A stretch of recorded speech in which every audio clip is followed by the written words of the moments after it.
Salam budaya desa, sobat festival. Selamat datang kembali. Ya, kita sekarang berada di seri ke-8 dari talk show Festival Kebudayaan Desa Nusantara. Dan tentu saja ini juga menjadi talk show yang terakhir di rangkaian Festival Kebudayaan Desa Nusantara. Dan kita akan menuju ke Desa Adat Bajo, Sasak, dan Biak untuk siang hari ini. Tapi sebelumnya, agar acara talk show pada siang hari ini bisa berjalan dengan lancar, marilah kita bersama-sama membuka dengan doa. Berdoa, disilahkan.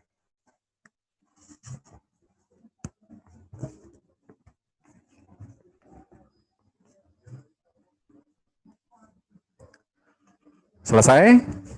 Terima kasih. Dan kita nanti akan menuju ke Desa Adat Bajo, Sasak, dan Biak.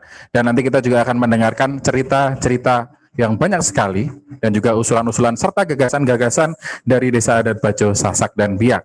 Baik, sebelum nanti kita akan memperkenalkan narasumber dan juga moderator dari talk show di Festival Kebudayaan Desa Nusantara. Kita akan membacakan terlebih dahulu untuk tata tertib peserta talk show. Tapi sebelumnya juga kita akan melihat terlebih dahulu ada video dari Desa Adat Nusantara. Yang hebat dari desa sederhananya, yang hebat dari desa adalah jujurnya, yang hebat dari desa kemandiriannya.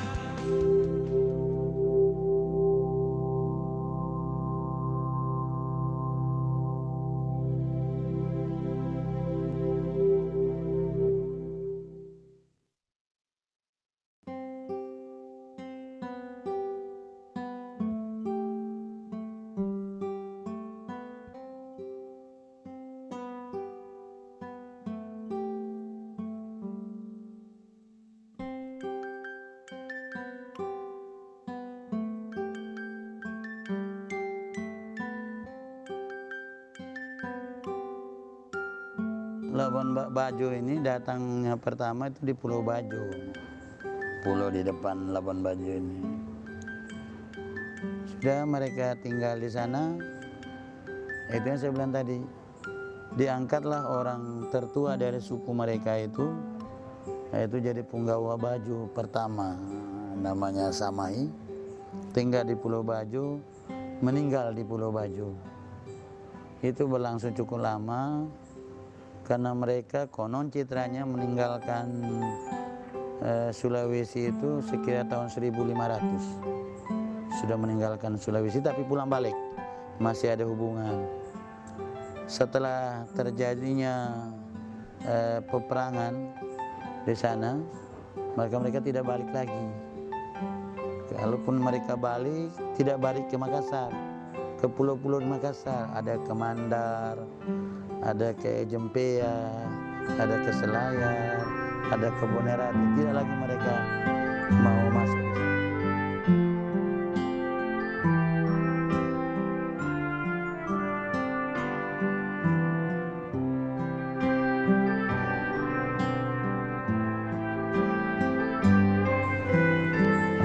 Tempat perpisahan mereka itu ada satu pohon namanya Walinunu, pohon besar. Ketika itu saudara-saudaranya orang Bugis bilang, kakak kenapa kita sih mau pergi? Bagaimana kami di sini? Tidak apa-apa, nanti sekali-sekali saya datang. Sedih itu, citra mereka waktu berpisah ditulis dalam tulisan lontar. Akhirnya mereka datang, tinggallah di Pulau Bajo. Tinggal di Pulau Bajo. Terus orang bilang, nama apa ini tempat ini? Ya sudahlah, dia bilang, karena kita sini orang Bajo, namakan saja dia Labuan Bajo. Makanya tidak bisa terus Labuhan, tidak bisa, karena dialeknya orang Bajo seperti itu, Labuan Bajo. Harusnya kan Labuhan, dari asal kata pelabuhan, kan begitu, tidak Labuan, karena orang Bajo yang berikan nama itu Labuan Bajo.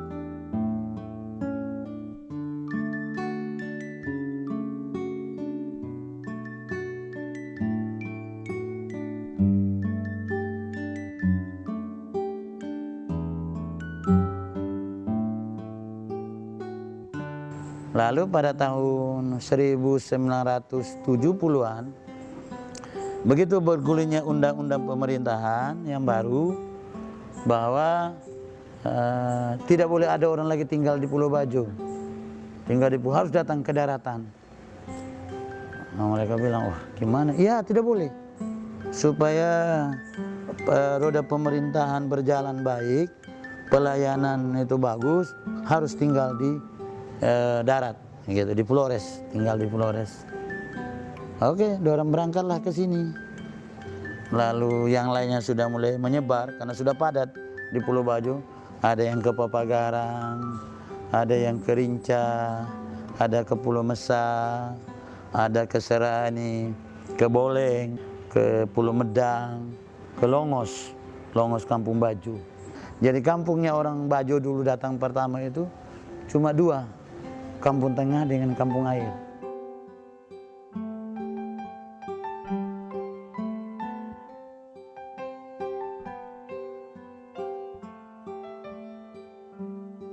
Jadi Labuan Bajo ini dikuasai oleh Sultan Hasanuddin. Perpanjangan tangan Sultan Hasanuddin adalah Sultan Bima. Perpanjangan tangan Sultan Bima dari Hasanuddin itu membentuklah ada beberapa tadi itu dalu-dalu, penggawa-penggawa itu gitu. Mulai dari Pota, Reo, terus ke sini sampai ke atas. Di mana ada pohon lontar itu wilayah kekuasaannya orang Bima, orangnya Sultan Bima. Di mana ada pohon kelapa itu kekuasaan Sultan Hasanuddin.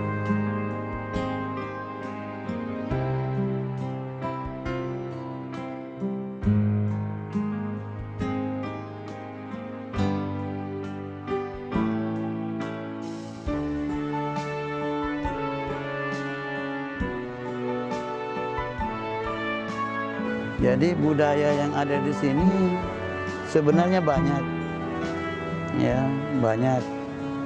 Mulai sejak sekarang dia prosesi meminta seorang gadis sampai pada dia meninggal, semua dalam prosesi adat.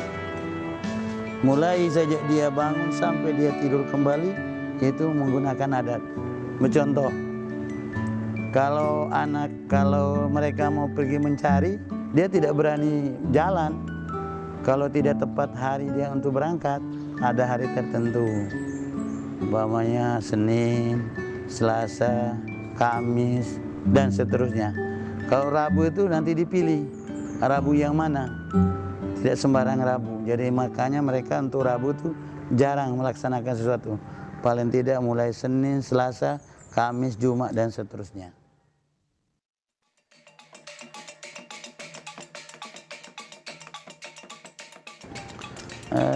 Kalau dia mau ke laut, dia pamit dulu. Dia pamit mulai dari pinggir pantai ke kedalaman sedikit sampai batas antara kedalaman dengan pinggir. Kan kita pantai itu kan begitu. Pinggir pantai, landai, sudah itu mau masuk ke dalam itu. Jadi penunggunya ada 3. Pinggir pantai itu mulai dengan prosesi adat, dikasih makan. Jadi ada beras yang dikumpal, bukan soko, lain soko. Dikempal, ada pisang, ada siri, ada pinang, ada telur, ada rokok. Rokoknya itu pakai daun lontar. Dikasih makan gitu. Ini kami mau pamit, mau pergi cari kita punya barang, jangan kita tegur di tahu itu. Terus, ya jadi 3. Sudah kasih makan ini, pergi lagi dibawa. Mau sampai sudah di air dalam, terus tahu lagi di situ. Kami sudah mau berangkat ini kita punya. Berangkat lagi, sampai di tengah laut, kasih lagi. Ini kita punya 3 mereka yang jaga di situ.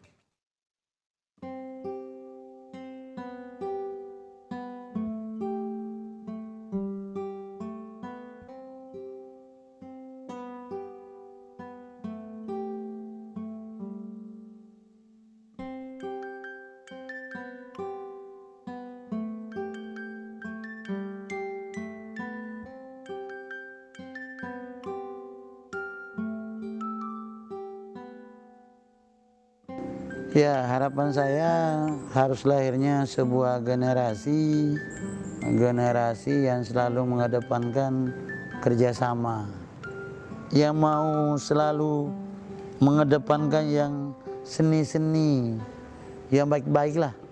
Karena sebuah budaya itu bisa lahir dengan baik kalau adanya kekompakan di antara sama kita. Nah, itu mungkin harapan saya, agar kita bagaimana melestarikan kembali budaya kita ini, sehingga orang tertarik ke daerah kita. Tidak cukup ya kita jual dengan apa yang ada di laut, apa yang ada di darat. Mereka bisa kerasan di sini jika kita punya budaya, kita angkat ke permukaan. Itu mungkin harapan saya. Adalah jujurnya yang hebat dari desa kemandirian.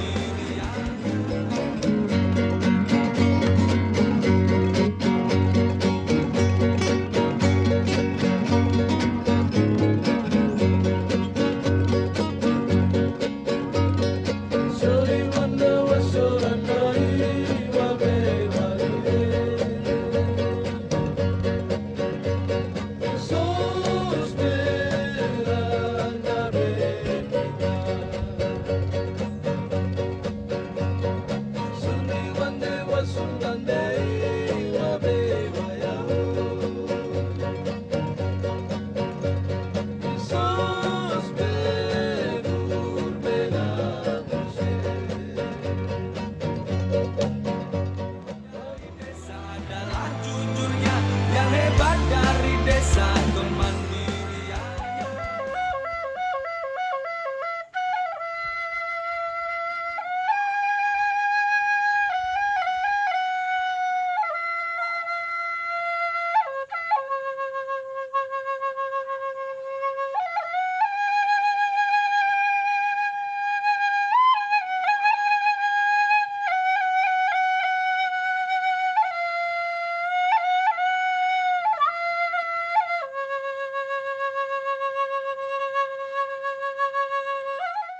Nama saya Kurdap Selake alias Ame Kurnia Sangaji, jabatan Kepala Dusun Adat Sade Desa Rembitan, Kecamatan Pujuk, Kabupaten Lombok Tengah, atau selaku Ketua Adat Komunitas Suku Sasak Sade.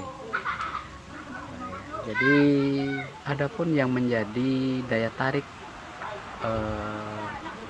dusun tradisional Sasak Sade ini, sehingga dari waktu ke waktu wisatawan banyak yang datang berkunjung ke sini adalah pertama dari sisi arsitektur tradisional. Jadi masih kita pertahankan rumah-rumah adat ya, seperti misalkan Bali Tani, ada Beruga, ada Lumbung, ada kemudian Bali Kodok ya, ini bangunan-bangunan yang berbentuk tradisional. Dan yang kedua juga kami masih eksis mempertahankan adat istiadat dan budaya peninggalan para leluhur, seperti misalnya adat kelahiran, adat kematian, dan tradisi-tradisi lain yang berhubungan dengan sistem dan daur hidup kehidupan masyarakat suku Sasak. Di samping itu juga kami masyarakat suku Sasak di Sade Desa Rembitan ini masih mempertahankan ya salah satu daripada tradisional, termasuk di dalamnya adalah keterampilan tradisional seperti misalnya nyesek ya. Lalu yang kedua juga kesenian tradisional. Nah, jadi inilah yang menjadi beberapa daya tarik, daya pikat yang masih sampai dengan saat ini kami eksis mempertahankannya, sehingga kami terus bertahan di tengah-tengah dinamika kehidupan ini. Nah, salah satu alasan kemudian kenapa kita bertahan adalah yang paling mendasar adalah karena kita masih dilihat dari konteks keyakinan, masih takut kualat kalau meninggalkan daripada pengadik-adik atau peninggalan para leluhur kita. Salah satu yang selalu dijaga oleh kita, oleh masyarakat pada umumnya adalah ini, nama baik itu. Jadi contoh misalnya kalau saya selaku kepala dusun, selaku kepala adat, misalkan sedikit saja mengkorupsi atau berbuat yang tidak sesuai dengan aturan adat dan norma, itu nanti kalau dalam bahasa istilah kami, ye jari isin penginang buat lekun batur. Dalam artian bahwa akan menjadi pembicaraan setiap saat. Nah ini yang kita hindari supaya nama baik kita betul-betul kita jaga. Edak guna antaran jadi dengan pintar, jadi dengan soleh. Tetapi ketika mungkin melakukan salah satu perbuatan yang menentang atau melawan begitu loh, perbuatan-perbuatan yang tidak terpuji, maka akan terus menjadi bahan perbincangan, pembicaraan masyarakat. Nah lebih baik kita ini, nah itu yang kita jaga loh mas. Takut kodong tanda babagawean sak lengi-lengi baik ya kita jaga. Dan pilih lalu misalnya korupsi misalnya kan, dana-dana seperti itu.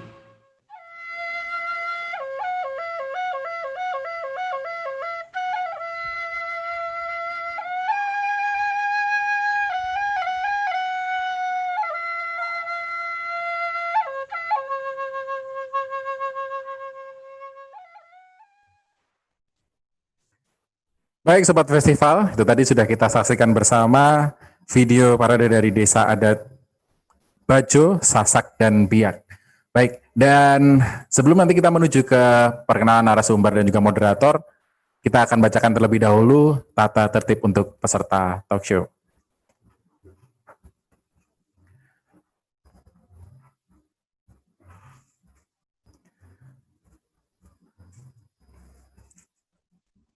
Baik, ini adalah tata tertib peserta talk show. Kita akan baca bersama. Yang pertama adalah selama sesi pemaparan oleh pembicara, mikrofon peserta otomatis akan di-mute atau di-off-kan oleh panitia. Yang kedua, peserta di Zoom talk show bisa menuliskan pertanyaan kapan saja selama pemaparan berlangsung melalui fitur Q&A dengan format nama, spasi asal, spasi pertanyaan. Silahkan tuliskan nama pembicara yang dituju jika pertanyaan Anda akan diajukan kepada pembicara tertentu. Ketiga, pertanyaan harus yang berkaitan dengan topik bahasan dan bukan merupakan pertanyaan tentang teknis webinar. Yang keempat, peserta lain dapat melihat pertanyaan-pertanyaan yang masuk dan bila ada pertanyaan yang disukai atau mirip, maka dapat memberikan vote atau dukungan atau suara melalui fitur likes di bawah pertanyaan tersebut. Dengan demikian, pertanyaan tersebut akan diprioritaskan oleh panitia. Kelima, panitia akan memilih beberapa pertanyaan dari fitur Q&A Zoom dan kolom komentar YouTube untuk ditanggapi langsung oleh narasumber di setiap sesi diskusi. Yang keenam, menjaga norma dan menghormati semua pembicara dan peserta selama acara berlangsung. Panitia berhak mengeluarkan peserta yang membuat Zoom tidak kondusif. Yang ketujuh, acara ini juga disiarkan langsung melalui kanal YouTube kami di channel Kongres Kebudayaan Desa. Berikut tadi adalah tata tertib peserta talk show yang mohon bisa ditaati bersama dan kita akan menuju ke perkenalan narasumber. Untuk narasumber talk show di seri ke-8, hari ke-4 Festival Kebudayaan Desa Nusantara. Yang pertama adalah Catur Kukuh S. Beliau adalah perwakilan Desa Adat Pairdaya, Lombok. Berikutnya adalah Apolos Sloyer. Ini adalah Ketua Dewan Adat Biak. Dan untuk moderatornya adalah Veronica Kusumaryati. Beliau ini adalah dari Harvard College Fellow.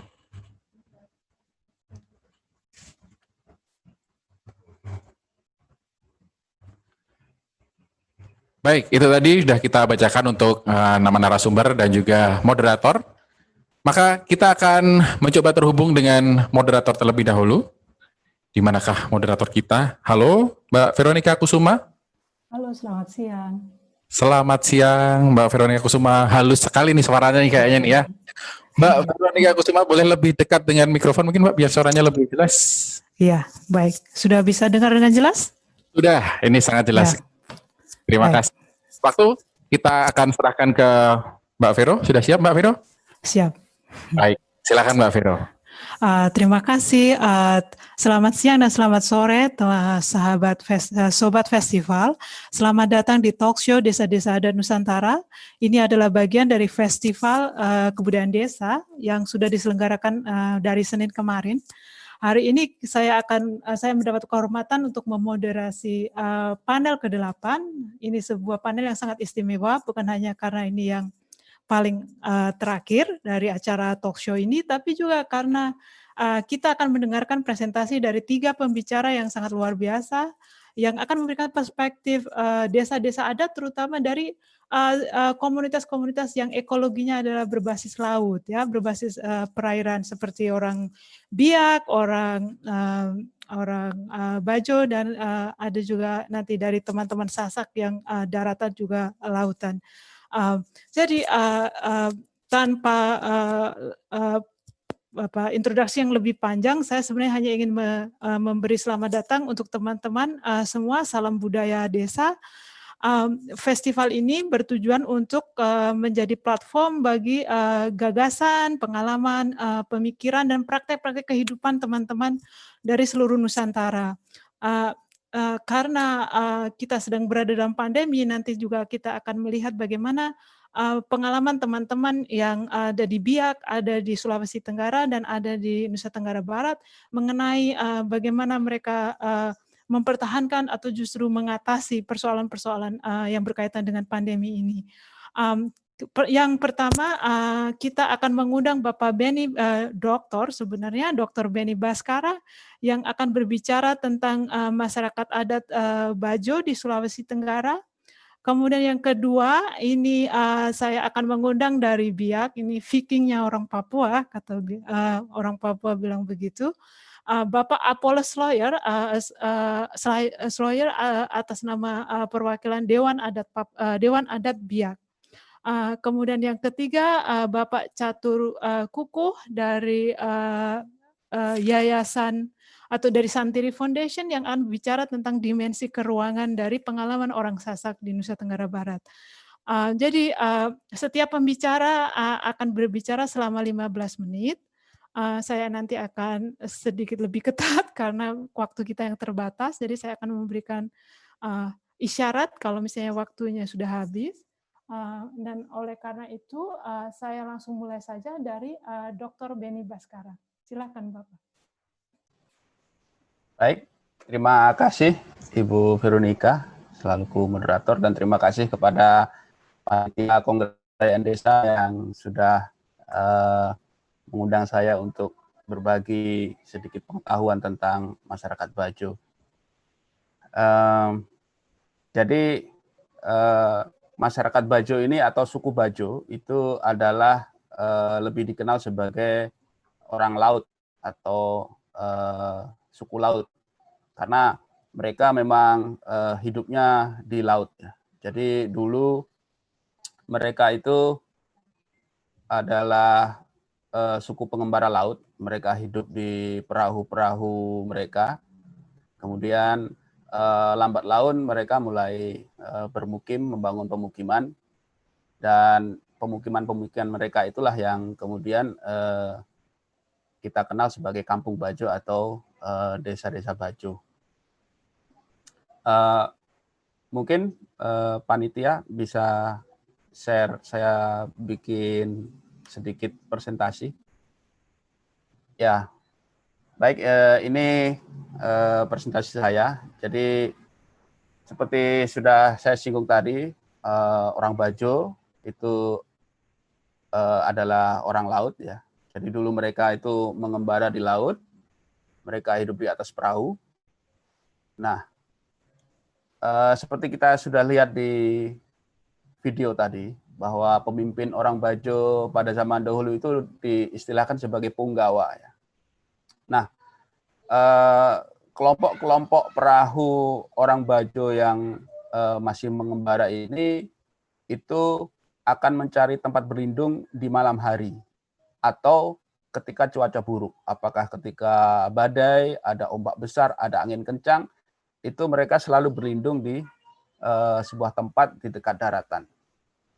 Nah, punggawa ini yang memimpin kelompok atau rombongan perahu-perahu ini. Nah, punggawa ini yang mencari tempat, memimpin untuk mencari tempat berlindung itu. Nah, apabila menemukan tempat yang dirasa cocok, dia akan menancapkan sambuah. Sambuah itu sebuah tongkat penanda ya, tongkat penanda bahwa ini tempat yang cocok, ditancapkanlah di situ, dan itu tentu dengan disertai ritual-ritual dan disertai dengan bacaan-bacaan bermohon kepada arwah-arwah nenek moyang atau Mbok Madilau atau yang kita kenal sebagai penjaga-penjaga laut seperti yang diungkapkan di video tadi. Jadi memang orang-orang Bajo ini selalu bermohon kepada para penjaga laut untuk memohon restu bahwa mereka mau berlindung di tempat itu. Nah, dalam perkembangannya orang Bajo ini ternyata merasa cocok dengan tempat tersebut. Nah, kemudian mereka akan membangun rumah-rumah di situ. Mereka akan membangun rumah-rumah dan membentuk pemukiman. Nah, kumpulan pemukiman ini yang kemudian itu menjadi cikal bakal terbentuknya Kampung Bajo atau Desa Bajo. Nah, ini bisa kita lihat di foto-foto berikut ini. Nah, ini di foto yang kiri atas itu adalah pada zaman dahulu itu orang Bajo perahunya seperti ini. Jadi mereka tinggalnya di perahu. Perahu ini seperti rumah buat mereka. Jadi kita lihat di dalam perahunya itu ada alat-alat memasak, ada juga alat-alat untuk menangkap ikan, juga ada timbunan kayu bakar di situ. Dan ini difoto pada malam hari.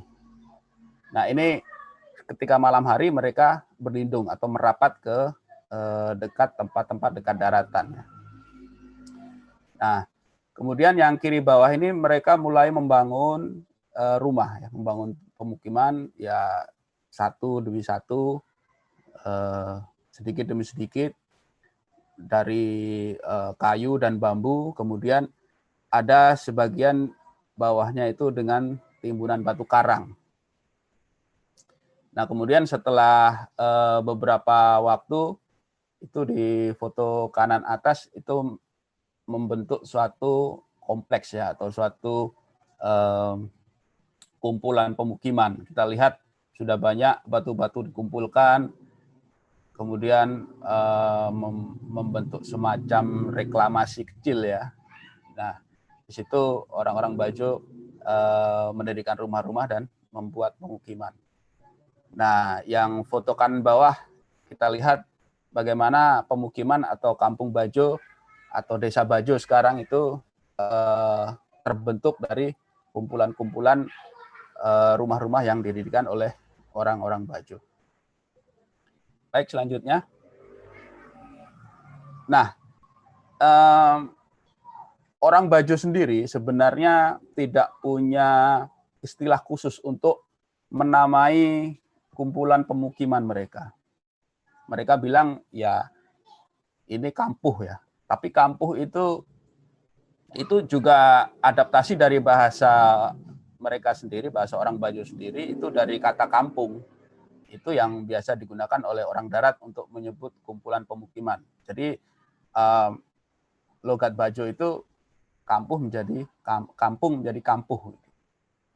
Nah, kemudian lambat laun menyesuaikan dengan administrasi pemerintahan Indonesia, itu digunakanlah kata desa untuk menunjuk kampuh ini. Nah, desa ini digunakan ya karena menyesuaikan dengan pemerintah Indonesia bahwa unit pemerintahan terkecil itu desa, akhirnya ya kumpulan pemukiman mereka disebut desa. Nah, karena latar belakang sejarah yang unik itu, desa-desa Bajo itu mempunyai karakteristik yang unik, yang berbeda dengan desa-desa lainnya di Indonesia. Oleh karena itu sebenarnya orang Bajo ini tidak punya tanah, ya. Tidak punya tanah, kecuali mereka dialokasikan satu tempat oleh pemerintah, seperti di kasus video tadi, dan juga ada di dekat Kota Kendari di Sulawesi Tenggara. Dulu mereka membangun pemukiman di Pulau Bukuri, kemudian mereka diharuskan pindah oleh pemerintah pada tahun 80-an, mempindah ke daratan di Pulau Sulawesi. Nah, itu artinya untuk kepentingan pemerintah, kepentingan administrasi, maka orang-orang Bajo ini direlokasi pemukimannya dan diberikan status desa. Seperti itu. Artinya sebenarnya di dalam konsep asli orang Bajo sendiri, mereka tidak mempunyai satu keterikatan terhadap tanah atau wilayah, dan tidak ada keterikatan terhadap satu kumpulan yang berupa wilayah administratif seperti kampung atau desa. Tapi mereka ikatannya lebih pada ikatan kekerabatan dan persaudaraan antar mereka di bawah satu kepemimpinan Punggawa itu.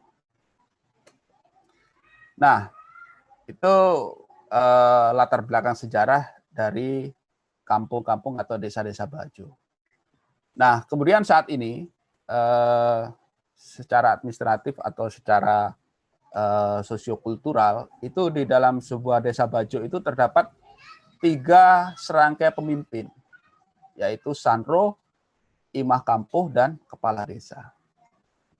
Sanro ini adalah ketua adat atau pemimpin adat di dalam desa Bajo. Jadi adat istiadat Bajo ini pemimpinnya disebut Sanro. Sanro ini selain sebagai ketua adat atau pemimpin adat, biasanya juga mempunyai pengetahuan-pengetahuan spiritual dan pengetahuan-pengetahuan kearifan adat Bajo. Antara lain kemampuannya untuk menyembuhkan. Jadi kalau orang awam melihat Sanro ini, dia mempunyai kemampuan seperti dukun ya. Jadi ada juga yang menganggap Sanro ini dukun Bajo. Nah, kedudukan Sanro sebagai pemimpin adat, pemimpin pemimpin nilai-nilai adat istiadat orang Bajo ini bisa dipandang sebagai pemimpin kultural, pemimpin kebudayaan Bajo. Nah, yang kedua adalah Imah Kampuh. Imah Kampuh ini diadaptasi dari kata imam kampung ya. Jadi orang Bajo ini biarpun mereka masih mempunyai keyakinan asli atau indigenous belief, tapi mereka juga menerima agama Islam. Tadi kalau kita lihat di video, banyak mereka mengenakan pakaian-pakaian Islam dan membawa Al-Quran ya, karena memang mereka beragama Islam, tapi mereka masih mempunyai keyakinan asli. Nah, Imah Kampuh ini adalah pemimpin agama Islam. Jadi imam agama Islam di desa atau kampung Bajo. Nah, kemudian yang ketiga adalah kepala desa. Nah, kepala desa ya sekarang kita tahu itu adalah administrasi pemerintahan Indonesia ya. Jadi sebagai wakil pemerintah yang terkecil itu dianggap juga sebagai pemimpin politik. Nah, sebenarnya kedudukan kepala desa ini sekarang mungkin bisa disamakan dengan Punggawa Bajo pada zaman dahulu. Cuma kalau dahulu mereka tidak punya administrasi wilayah yang ketat karena masih mengembara ya. Tapi ketika sudah membangun pemukiman, nah pelan-pelan Punggawa ini dia jadi kepala kampung, kemudian kepala desa. Seperti itu. Nah, kita lihat perkembangan masyarakat Bajo dan hubungannya dengan orang-orang darat ya. Jadi meskipun orang Bajo ini orang laut yang hidupnya dulu mengembara, tapi sekarang sudah banyak pemukim. Meskipun mereka orang laut, itu mereka tidak bisa dilepaskan dengan daratan. Jadi mereka masih bergantung pada daratan. Orang Bajo ini bergantung pada daratan itu untuk memperoleh air tawar, kemudian bahan makanan pokok, pakaian, dan barang-barang kebutuhan lain, termasuk bahan bakar untuk perahu mereka, kayu bakar. Nah, oleh karena itu hubungan orang Bajo dengan orang darat ini menjadi tidak setara ya. Orang Bajo itu posisinya lebih lemah. Kenapa? Karena orang Bajo ini butuh dengan daratan. Sementara orang-orang darat ini tidak terlalu butuh dengan orang Bajo gitu. Jadi orang Bajo ini kan mayoritas dia nelayan ya. Jadi hasil utamanya itu adalah ikan dan hasil laut lainnya. Nah, orang-orang darat ini mereka tidak makan ikan itu masih bisa hidup. Tapi kalau orang Bajo, dia tidak dapat makanan pokok, tidak dapat air tawar, itu tidak bisa hidup. Oleh karena itu, mereka tergantung pada daratan. Sementara orang darat itu tidak terlalu bergantung pada lautan. Jadi posisi tawarnya dibanding orang darat itu orang Bajo menjadi lebih rendah. Nah, oleh karena itu, orang Bajo menjadi malu-malu dan takut-takut kalau berhubungan dengan orang darat. Mereka cenderung menghindari konflik. Jadi kalau ada hal-hal yang akan berpotensi konflik, mereka menghindar. Misalnya kalau mereka merapat di satu tempat di daratan, orang daratnya itu merasa tidak senang, ya mereka akan pindah. Seperti itu.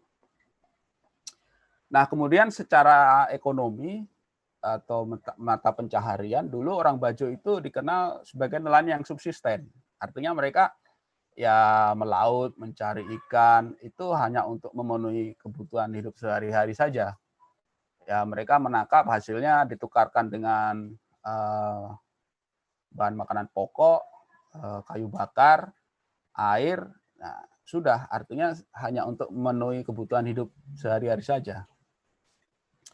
Jadi setelah nelayan Bajo kembali dari melaut, kemudian mereka menjual hasilnya ke darat kepada pembeli-pembeli orang darat. Kemudian hasil penjualan itu digunakan untuk membeli bahan makanan pokok dan barang kebutuhan hidup lainnya. Jadi orang Bajo harus naik ke darat untuk mendapatkan kebutuhan hidup lainnya. Nah, sekarang nelayan Bajo itu sudah bukan lagi nelayan subsisten, tapi sudah nelayan yang berorientasi pasar. Artinya mereka sudah tahu mana hasil-hasil laut yang bernilai tinggi dan itu yang menjadi tujuan. Ya.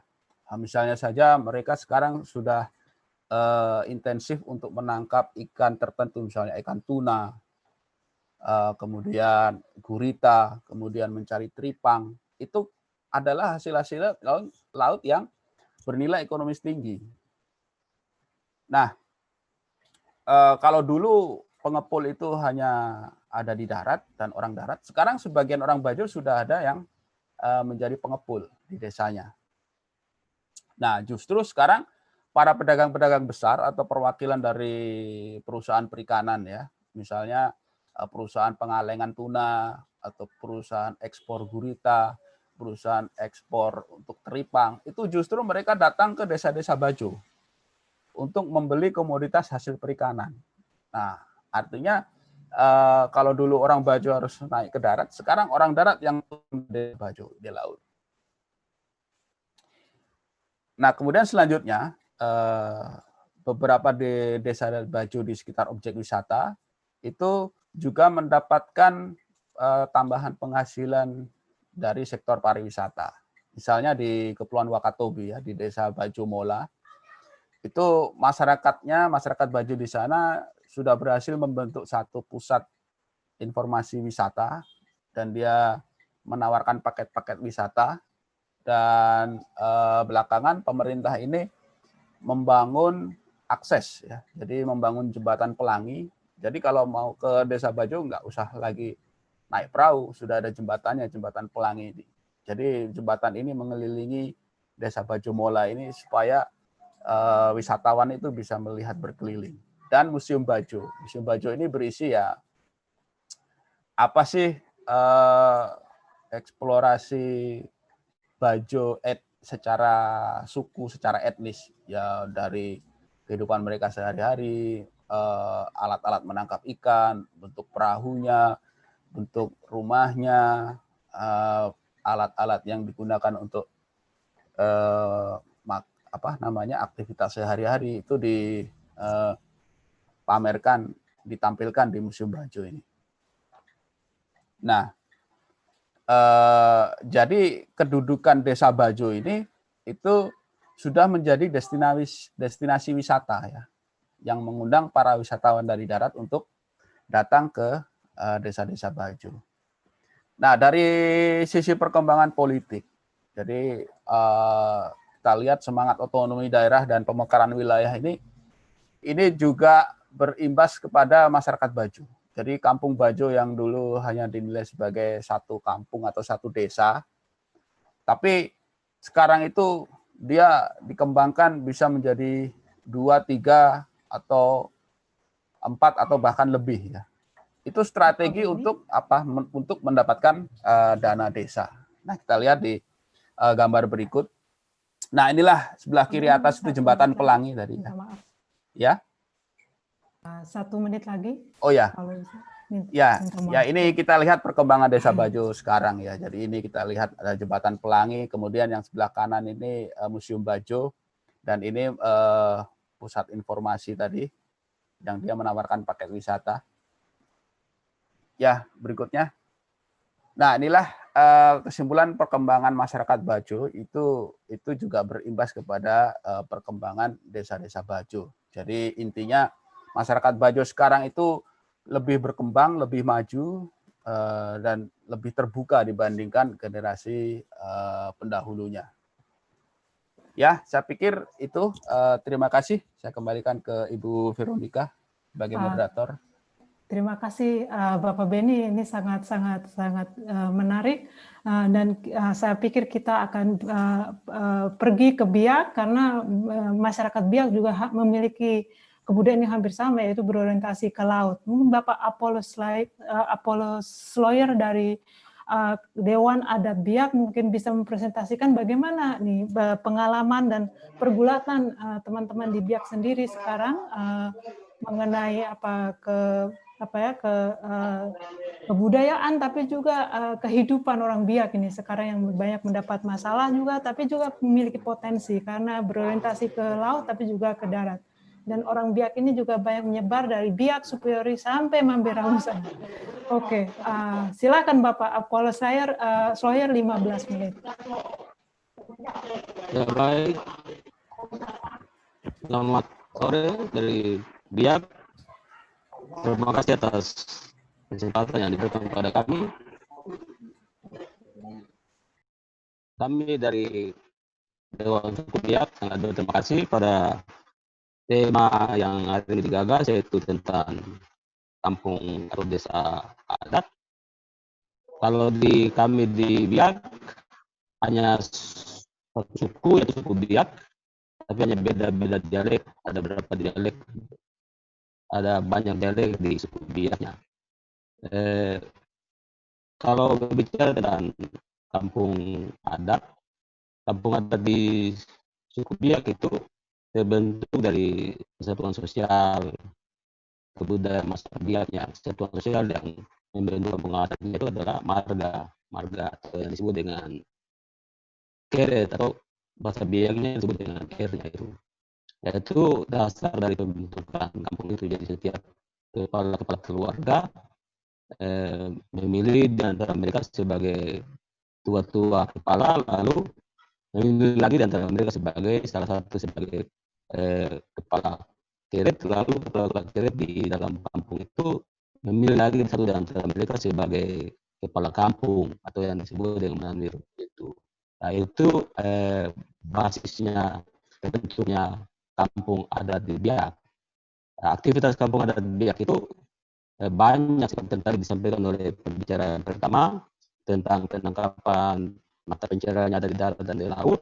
Tapi juga seperti tadi moderator sampaikan, salah satu suku Biak adalah suku yang terkenal dengan Viking. Dia bisa menyebar dari Biak, Mamberamo, Soro sampai di Raja Ampat, bahkan sampai di Tidore. Itu dari pengalaman sejarah yang tercatat, dikenal sebagai Viking karena pintar melaut dan terkenal dengan peran suku yang dahsyat di laut, sehingga dia lakukan ekspansi sampai di mana-mana. Di salah satu suku di Papua yang bisa lakukan ekspansi besar-besaran di wilayah Papua adalah suku Biak, karena dia bisa menguasai seluruh perairan Papua di bagian utaranya. Itu tentang aktivitas dulu masyarakat Biaknya. Tapi sekarang masyarakat Biaknya tetap pertahankan komunitas menunya, komunitas kampungnya tetap ada, aktivitas mereka jalan seperti biasa. Mereka mencari ikan, bisa bercocok tanam di darat. Lalu aktivitas dulu yang mereka terkenal adalah melakukan perang suku. Sering mereka menggunakan perahu Wairon sebagai mansusu, sebagai perahu untuk berperan. Perahu itu terkenal karena di atas perahu itu bisa 100 sampai 50 orang harus duduk di atas perahu itu dan berdayung untuk harus melakukan penyerangan perang. Makanya oleh suku Biak itu disebut sebagai suku Viking, suku bajak, pembajak perahu yang sangat kuat. Kalau berbicara kampung adatnya, saat ini komunitas kampung adatnya itu sedikit terancam karena terintervensi oleh adanya desa dari pemerintahnya, mengakibatkan di dalam kesatuan sosialnya masih ada, tapi peranan fungsi dan perannya itu sudah diambil alih oleh kepala desa yang ada di bentuk itu, sehingga itulah yang menjadi tantangan untuk terjadinya perkembangan kampung. Dan secara kesatuan sosialnya itu mereka ada, tapi secara struktur dan pemerintahnya itu berada di bawah pemerintah kampung itu, desanya itu, sehingga struktur yang semestinya berfungsi di sana itu tidak semesti berjalan, dia tidak normal karena diambil alih oleh kepala desanya itu. Nah, itulah tantangan yang dihadapi oleh struktur masyarakat adat Biaknya dalam pengembangan komunitas kampung itu. Itu tentang perkembangan masyarakat adatnya. Tapi mereka juga sering melakukan aktivitas untuk melaut, dan juga cara-cara mereka masih bertahan sampai sekarang adalah pelestariannya, cara menangkap ikan dengan menggunakan metode mereka yang dulu, yaitu dengan sasi. Yaitu sasi itu mereka melarang satu tempat untuk tidak dijamat selama tidak melakukan penangkapan selama 3 bulan atau 6 bulan, lalu mereka buka tempat itu tempat pencarian umum. Itu biasa saat air pasang air surut besar, lalu semua orang bisa rame-rame pergi mencari secara bersama-sama. Itu nilai kearifan yang masih bertahankan sampai saat ini. Lalu nilai lain yang dipertahankan sampai saat ini adalah bakar batu, parapen. Sejumlah makanan mentah ditaruh di batu yang dibakar panas, lalu ditutup dengan daun. Nanti 30 menit kemudian dibuka lalu dimakan. Itu masih dipertahankan sampai sekarang. Juga sistem perkawinan mereka juga masih mereka pertahankan sampai sekarang, yaitu dengan cara meminang perempuan, membayar perempuan, yang disebut dengan mas kawin, yang sekarang ini masih terkenal di Papua. Itu masih terkenal dengan adanya mas kawin itu, arak-arakan alat-alat bayarnya untuk ditontonkan di depan umum sambil menyanyi. Lalu mereka melakukan upacara-upacara saat bayi lahir atau bayi diambil ke tempat ibadah. Itulah cara-cara masyarakat Biak untuk melakukan ritual-ritual mereka. Tapi mereka masih pertahankan sampai saat ini. Ya, sepintas itu dulu. Bapak sudah? Ya, Sudah cukup? Sudah. Ya, Bapak terima kasih sekali. Nanti kita akan lebih banyak bicara juga tentang bagaimana sebenarnya orang Biak ini melihat kembali tatanan kebudayaannya yang ke pulau tapi juga ke laut, juga struktur kemasyarakatannya ya melalui keret-keret atau klan-klan. Nanti kita akan kembali ke situ. Tapi juga satu hal yang menarik itu juga soal ini tatanan budaya ini, dan saya pikir pelajaran dari teman dari Bapak Catur Kukuh Suryanto di Santiri Foundation di Lombok akan memperluas diskusi kita ini tentang dimensi keuangan juga tatanan budaya yang mungkin akan bisa menjadi potensi bagi kita semua untuk menghadapi situasi seperti pandemi ini. Silakan Bapak, 15 menit.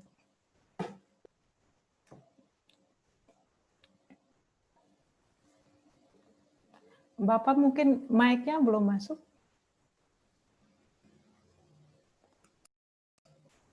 Suara sepertinya belum masuk, Bapak Catur. Halo? Halo? Ya, sudah. Masuk. Silakan. Ya, Bapak. Oke. Terima kasih diundang untuk bicara-bicara tentang pengalaman mengetahui, mengenal, belajar sedikit tentang kehebatan masyarakat adat di Lombok, khususnya Lombok Utara, karena saya lebih banyak di sana. Saya di Lombok Utara itu sejak tahun 84 ya, tapi sering pulang pergi, lalu ketika gempa lebih intens, dan sekarang ini ya masih menjadi warga yang tidak diundang. Bisa minta ditampilkan? Ya, saya akan bicara lebih banyak tentang apa yang kami lakukan atau yang kami ikut bersama-sama dengan masyarakat adat lakukan, dan teman-teman lain tentu, karena ada Aman, ada Somasi, ada macam-macam yang ini, termasuk pemerintah daerah. Jadi ketika kita bicara bagaimana mengembalikan daya lenting masyarakat adat, ya kita harus akui bahwa selama ini wilayah kelola dan ruang hidup masyarakat adat belum diakui secara formal. Hal itu menyebabkan kemudian dia antara ada dan tiada. Nah, karena itu di Lombok Utara kita ingin untuk bagaimana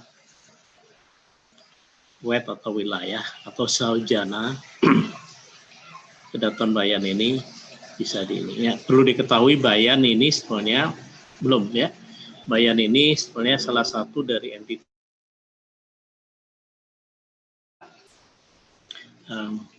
konon adanya sejak tahun 1100 sekian ya. Lalu mengalami kekosongan ketika terjadi bencana Gunung Rinjani Purba atau Samalas meletus di 1257. Nah, itu yang nanti akan mempengaruhi sebenarnya tata kelola Sojana dan kemudian tata pemerintahan. Lanjut.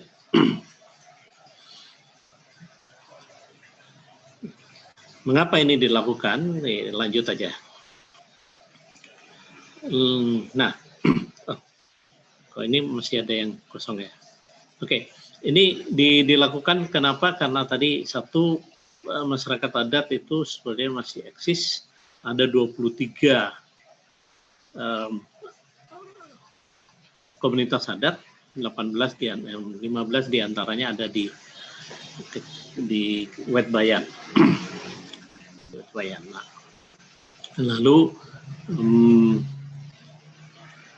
mereka ketika gempa itu kemudian merasa kita mesti mulai lagi untuk bangkit dan bisa menjadi bagian dari masyarakat yang berperadaban maju. Ada tantangan ketika kita mau, ketika masyarakat bersama-sama dengan teman-teman lain untuk bagaimana memulihkan daya lenting sumber daya alamnya, dan kemudian bagaimana dia juga memulihkan daya produktivitas dan pola konsumsi yang sebenarnya ramah alam. Ini ada tantangan untuk itu. Satu, mereka berhadapan dengan adanya berbagai mega proyek yang datang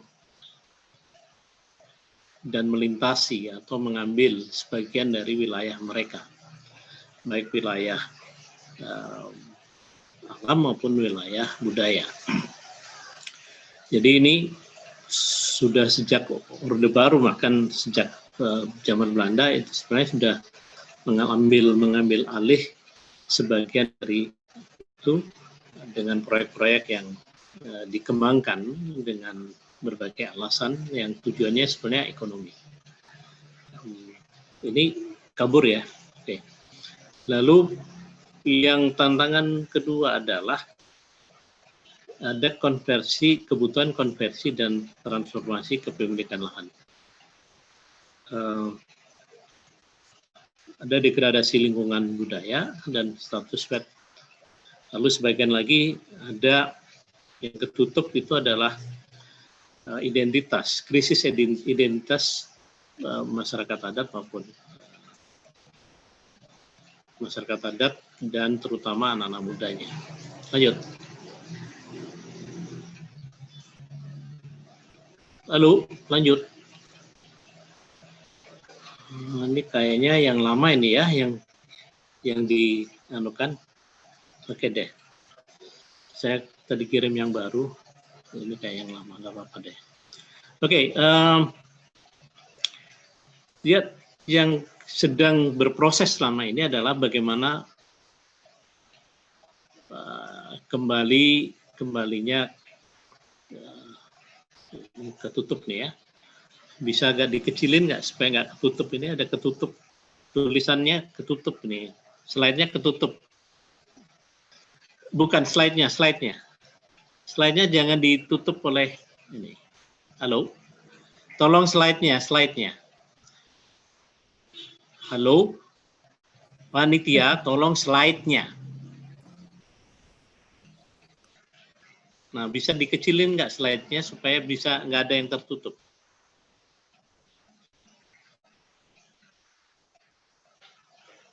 Ini gimana ini? Tolong slide-nya. Halo? Bapak, ini hanya untuk kalau Bapak sendiri tidak kelihatan, tapi bagi penonton itu sebenarnya kelihatan untuk yang pakai streaming. Gitu. Ya, tapi Ya. saya perlu baca. Oh, Bapak perlu baca ya. Aduh, sebentar ya, saya minta ini dulu ya Bapak ya, sabar ya. Kan kalau melihat itu lalu harus di slide keberapa saya nggak melihat tuh. Ya, poinnya sebenarnya bagaimana masyarakat, ini slide yang keberapa ini saya bicara? Halo? Bapak slide yang keberapa saya bicara ini? Sebentar ya Bapak, saya ini koordinasi dulu dengan teknis. Ini kan dulu di share screen-nya. Iya, itu sudah. Seperti ini Pak? Iya, tapi ini mulai dari, ini keberapa ini?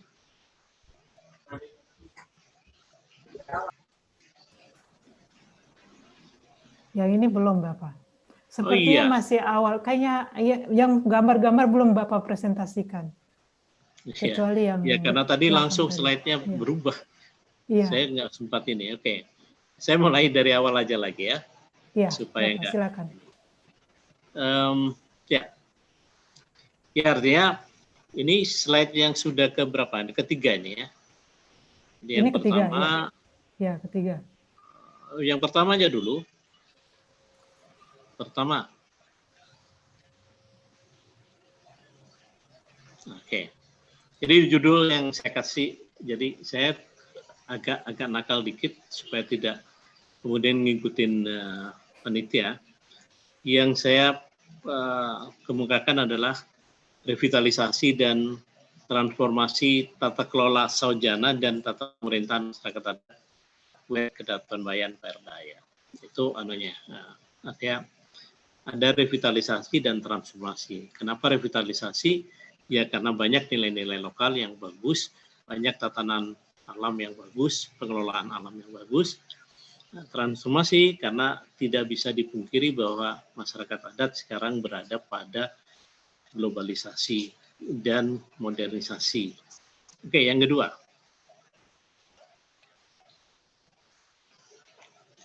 Nah, jadi kenapa ini dilakukan? Dengar ya, itu pertama mencari jawaban atas tanya.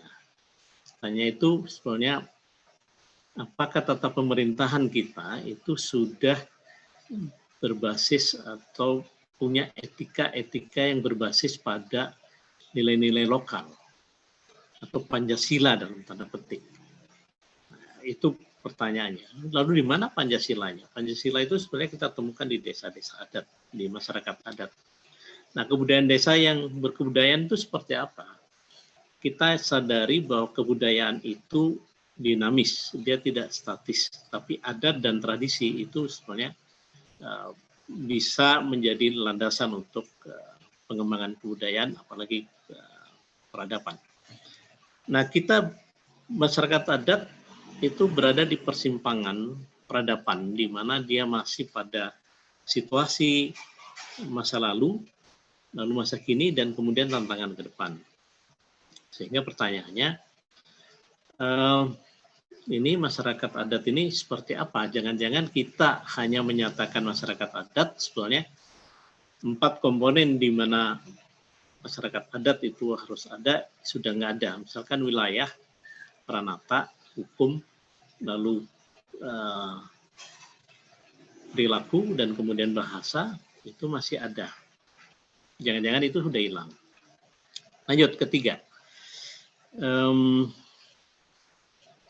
Ya, ini saya ingin menunjukkan bagaimana mereka masih melakukan ritual-ritual yang berkaitan dengan pengelolaan alam, pengelolaan hidup, yang tidak kemudian kalau dulu mereka melewati jalan yang khusus manusia, nah sekarang ini mereka harus berhadapan dengan mobil, kendaraan-kendaraan yang berseliweran, lalu ada plastik, ya, kita lihat yang diusung itu juga plastik dan sebagainya. Oke, lanjut.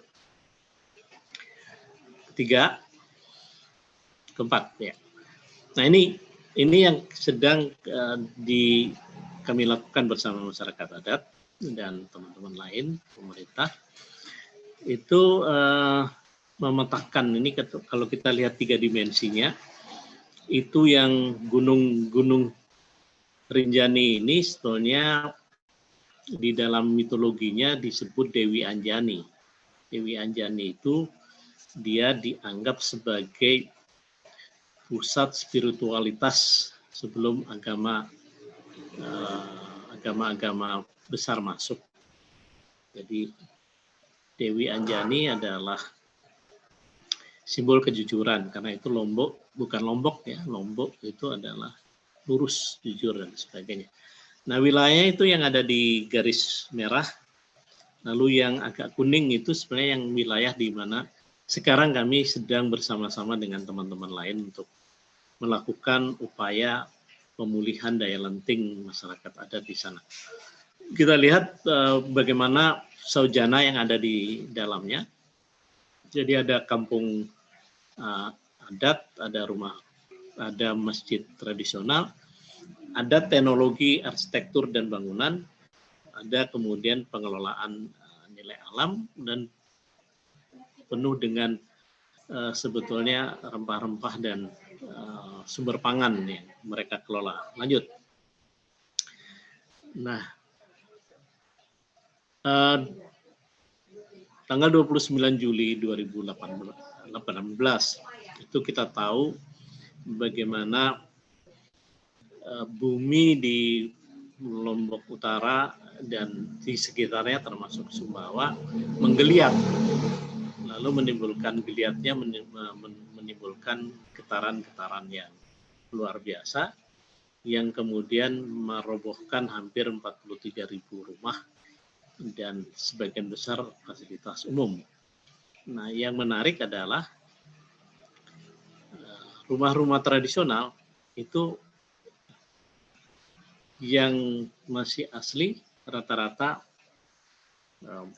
utuh ya. Artinya gempa yang 7 skala Richter itu tidak mempengaruhi apa-apa terhadap ini. Bahkan kampungnya itu menjadi tempat pengungsian yang menarik. Lalu ada Bruga, tadi ada Peruga juga di ini Baju, ada Bruga, lalu kemudian ini di sini juga ada Bruga, itulah tempat untuk menyelamatkan. Lanjut. Nah, ini kita bisa lihat bagaimana rumah-rumah tradisional yang di sebelah kanan paling kiri itu sebenarnya rumah tradisional yang mengalami adaptasi, mengalami penyesuaian langgam ya. Yang lain hancur, dia masih tetap utuh seperti yang lain. Nah, ini yang terjadi di waktu gempa kemarin, yang kita tahu gempanya itu ada 8 kali gempa besar dan kemudian 1.500 gempa kecil dan sedang. Lanjut. Ya, artinya tadi bahwa masyarakat adat atau masyarakat Lombok Utara atau Lombok secara keseluruhan atau Indonesia secara keseluruhan itu dia tidak dia harus berkawan dengan gempa dan bencana-bencana yang diakibatkan oleh perilaku alam lainnya. Dia menjadi bencana ketika memang kita tidak siap. Lanjut. Nah, ini kemudian ketika sedang berproses untuk menyelesaikan dampak gempa, tiba-tiba datang COVID. COVID ini pandemi yang kemudian kalau di Jawa namanya pagebluk, tapi kalau di Lombok Utara namanya rendok.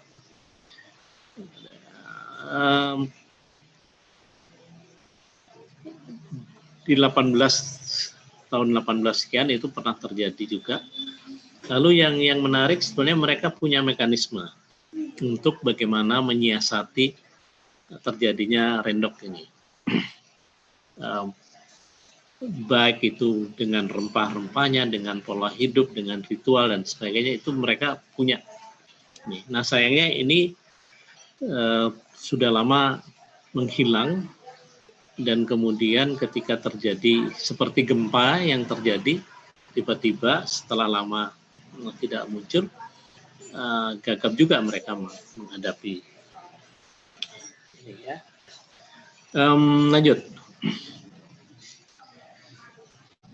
Lanjut, ya. Nah, dari potensi kemudian kekuatan yang mereka miliki baik alam, budaya, dan kemudian tantangan ke depan, saya kira kita sedang berproses untuk melakukan revitalisasi nilai-nilai lokal, baik itu tentang tata pemerintahan maupun pengelolaan alam dan budaya, lalu menjawab tantangan ke depan. Tidak kita harus transformasi. Ilustrasi yang ada di slide ini bisa menggambarkan bagaimana misalkan lumbung yang tadinya untuk menyimpan beras dan menjadi institusi ketahanan dan kedaulatan pangan, lalu karena berasnya, padinya sudah tidak lagi organik, tidak bisa disimpan di situ dengan baik. Kalau padi lokal yang masih organik itu kalau disimpan di situ bisa sampai 10 tahun dia bertahan, bahkan lebih. Nah karena padinya sudah nggak ada, hanya sedikit sekali lumbung yang masih dipakai, yaitu yang dipakai untuk ritual. Yang lain sudah berpindah untuk pariwisata, dijual ke luar negeri, ke kota-kota. Lalu kemudian teman-teman yang memiliki modal bisa memodifikasinya menjadi semacam homestay, hotel dan sebagainya. Dan kemudian kalau kita bicara rempah yang ada, itu juga sebenarnya sudah mengalami berbagai transformasi dari yang dulu dimakan begitu saja, lalu ditumbuk, dijadikan minuman, lalu kemudian jadi kapsul, kemudian menjadi bubuk yang siap disajikan. Ini transformasi, ini hanya satu contoh bagaimana sebenarnya kita dari nilai lokal lalu mentransformasikan menjadi kekinian. Lanjut ya. Dilanjut. Oke. Nah, dari apa yang ada, lalu kita kemudian kalau ini mau dilakukan, sebetulnya apa yang harus dilakukan pertama ya? Karena seperti yang kita ketahui sebenarnya dia ada dan tiada. Secara budaya dia ada, secara fisik dia ada, tapi secara hukum dia belum ada, artinya belum diakui. baru belakangan kita bicara soal pengakuan masyarakat hukum adat. Nah, ini kita juga sedang mengarah ke sana. Jadi yang pertama kita harus membuat kepastian bahwa wilayah adat atau tata nilai adat dan budaya yang ada itu ada dan diakui oleh negara. Diakui oleh negara, tadi ada pertanyaan itu menarik. Kalau dia diakui oleh negara, kenapa dia tidak ada di sistem penganggaran, sistem program? Dia dititipkan sedikit di Dirjen Kebudayaan, tetapi kecil sekali tekanannya dibanding misalkan desa. Nah, ketika kita bicara kemudian kepastian dan bagaimana memulihkan daya lenting, itu pertama yang harus kita lakukan adalah adanya kesepahaman. Masyarakat adat sendiri sudah terlalu lama sebetulnya mereka tidak merasakan atmosfer di mana dia bisa bertumbuh kembang. Orde Baru itu membuat banyak hal, misalkan penyeragaman dari tadi ada kampuh lalu menjadi desa, ada nagari menjadi desa. Ini sebetulnya satu hal yang menurut saya membuat kekacauan dalam tata pemerintahan di masyarakat adat. Nah, kesadaran dan aksi bersama ini hanya bisa kalau kita mempunyai pemahaman yang bersama. Artinya masyarakat adat, kemudian para akademisi, aktivis, kemudian pemodal, lalu pemerintah itu punya pemahaman yang sama, sehingga tidak ujuk-ujuk misalkan, ayo ini dibikin geopark tanpa diajak diskusi, atau dibikin Taman Nasional Rinjani, Taman Nasional, begitu dia dibikin terjadi gegar budaya dan sebagainya. Jadi ini yang saya kira pemahaman yang sama, lalu kesadaran untuk ini nilai-nilai yang harus dijaga dan kemudian dikembangkan, ditransformasikan ke depan. Ya bukan minimal, seyogyanya memang kemudian pemulihan itu akan membuat masyarakat adat bisa mandiri kembali. Sekarang ini karena semua diambil alih oleh negara, segala kehidupan sosial bahkan sampai di rumah tangga yang ini itu diambil alih oleh negara, maka menjadikan masyarakat menjadi gagap untuk menyelesaikan berbagai persoalan mereka. Artinya kemandirian mereka sebenarnya sudah tercerabut. Apalagi kita bicara berdaulat. Lalu apalagi kita bicara bermartabat, yang ada adalah marginalisasi. Lanjut. Nah, ketika kita mau melakukan itu, tantangan-tantangannya di Lombok Utara ini ya, di Lombok Utara, kalau yang di tempat lain nanti yang lain akan cerita. Di Lombok Utara karena eksotik, cantik, berdaya alamnya bagus, nilai alamnya bagus, lalu mega proyek bermunculan di sana. Ada Global Hub, ada Geopark, ada Taman Nasional, ada kemudian trekking Rinjani, ada tambak dan sebagainya.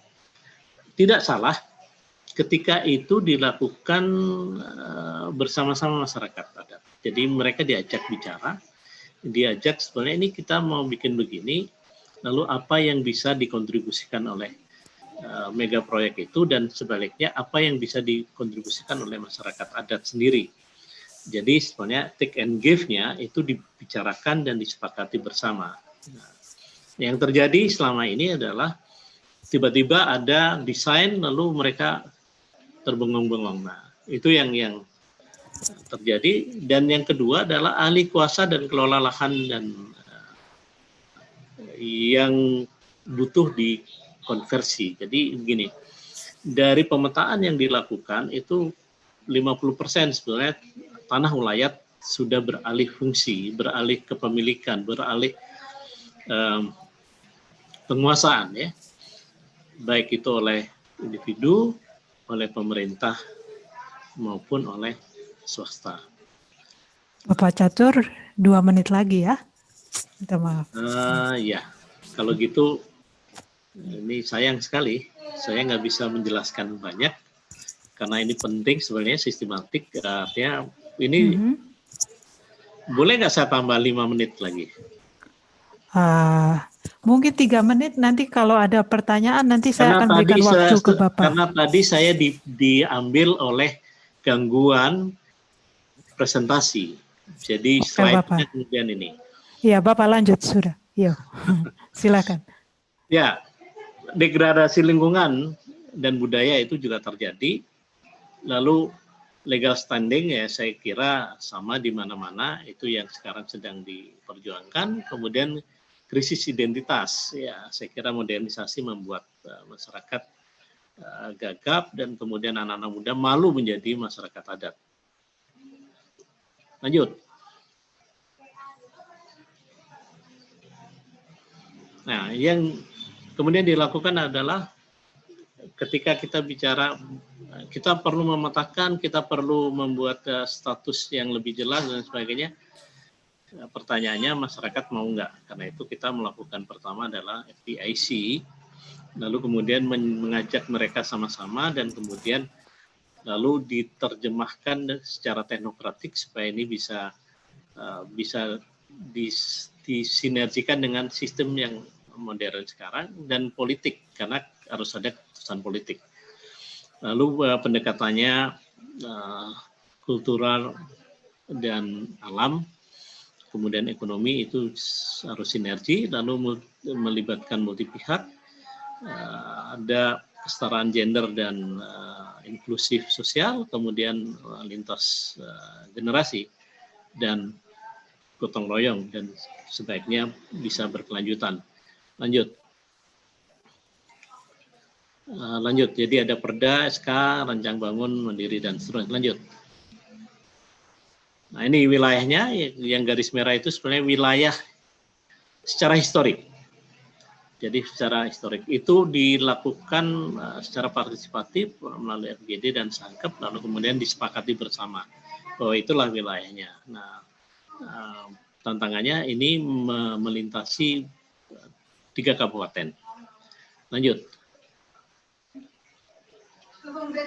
Nah, ini prosesnya saya kira tadi sudah ini, artinya ada safari budaya yang dilakukan, lalu kemudian ada pemetaan partisipatif, melibatkan perempuan, melibatkan anak muda, kemudian dengan selain pemetaan partisipatif, lalu ada teknokratik yang dilakukan. Lanjut. Ini salah satu dari 15 komunitas adat yang relatif masih utuh. Yang lain itu sebenarnya sudah banyak berkurang. Lanjut. Nah ini cara kami melakukannya. Pertama melakukan sketsa, lalu kemudian ini kalau berkaitan dengan arsitektur ya, yang lain juga begitu. Sketsa dulu, lalu kemudian baru kemudian membuat tapaknya, lalu 3 dimensinya seperti apa, karena ini teknologinya seperti apa, ilmu pengetahuannya seperti apa, lalu kemudian ada nilai-nilai apa dan seterusnya. Lanjut. Nah, itu yang warna pink itu adalah wilayah yang sekarang sedang dilakukan upaya untuk revitalisasi dan transformasi. Lanjut.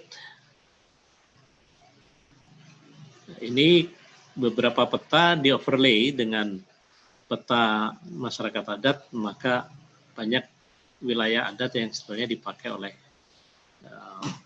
proyek-proyek, mega proyek yang ada di utara. Lanjut.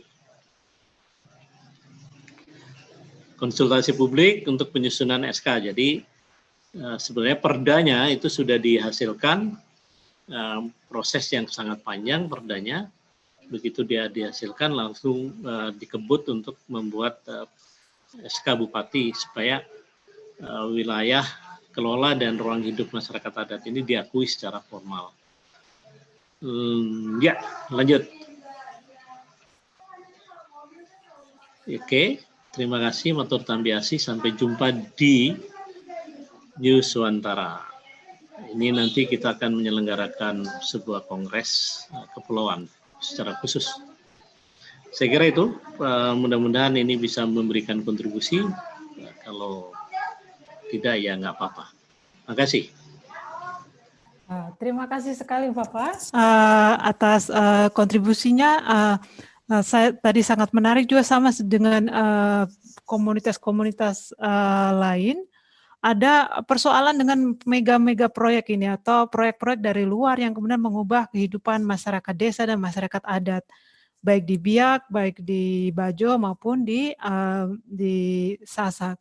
Tapi yang sangat menarik juga ada resiliensi, juga ada nilai-nilai atau tatanan kehidupan yang lebih sebenarnya bersifat sustainable ya, seperti tadi yang bilang soal perikanan, juga soal sistem sosial yang lebih demokratis seperti dalam kasus orang Biak, atau misalnya Bapak dari segi spasial itu orang-orang Sasak juga memiliki konsepsi tentang ruang yang jauh lebih sustainable, dan mungkin itu bisa membantu kita untuk menghadapi situasi seperti pandemik ini.